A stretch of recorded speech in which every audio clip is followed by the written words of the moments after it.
How Apple started in a garage and became the most powerful company in the world today. Billions of people touch an Apple product every single day. In their pocket, on their desk, in their home. Apple is not just a technology company. It is one of the most powerful companies in the history of capitalism. A company that managed to influence communication, music, cinema, smartphones, computers, and even the way people think about design. But its story did not begin in skyscrapers. It did not begin with billions of dollars. It began inside a garage, with two young men who believed that computers would change the world, and almost nobody took them seriously. The story begins in the United States in the 1970s.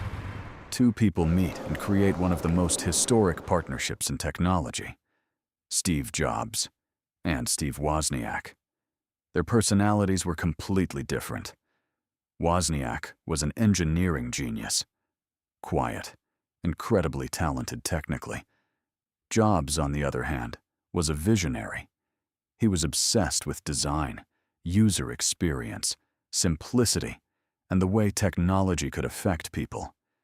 And together, they created something that would change history. Their first major project was the Apple I, a personal computer built almost by hand, inside the now famous garage of the Jobs family in California. And this is where something very important appears. At that time, computers were considered machines for governments, universities, and large businesses. The idea that every person could have a personal computer at home seemed almost ridiculous. But Apple believed exactly that. And the Apple I started to attract attention, not because it was perfect, but because it showed that computers could become personal. The real breakthrough came with the Apple II, and that changed everything. The Apple II was not just a technical product, it was a consumer product.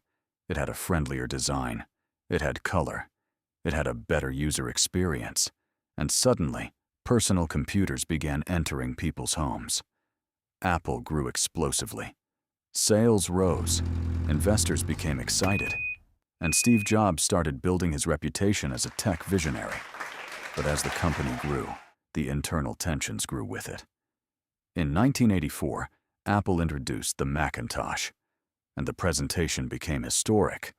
The famous 1984 commercial changed technology marketing forever. Jobs was not simply selling computers. He was selling an ideology.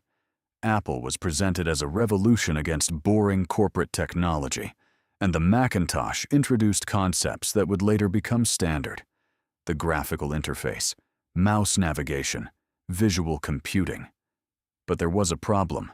The Macintosh was expensive, and sales did not take off the way Apple expected. As the pressure increased, the conflicts inside Apple became more intense. Jobs was seen as difficult, demanding, extremely perfectionist. And in 1985, something unthinkable happened. Steve Jobs was pushed out of the very company he had created. For him, it was devastating. He would later say that he felt publicly humiliated, and for years, Apple continued without him. In the 1990s, Apple began to lose direction. Microsoft dominated with Windows. PCs became the standard, and Apple seemed to be losing relevance. The company had troubled products, a confused strategy, falling sales, and at one point, it was close to collapse. Many analysts believed it would not survive. And then, Steve Jobs returned. In 1997, Apple bought Next, and Jobs came back. The situation he found was chaotic, and he began making brutal changes. He cut products, he reorganized teams, he simplified everything. And above all, he brought back Apple's identity: focus, design, simplicity. And then the real empire began. Within a few years, Apple launched products that changed entire industries: iMac, iPod, iTunes. And then came the most important product in the history of the company: the iPhone. The iPhone was not just a phone. It was a computer, a camera, an internet device, an entertainment platform, all in one. And in reality, it changed the daily lives of billions of people. Apple became a financial giant. Its value exploded. Apple stores changed retail. The company's ecosystem became enormous.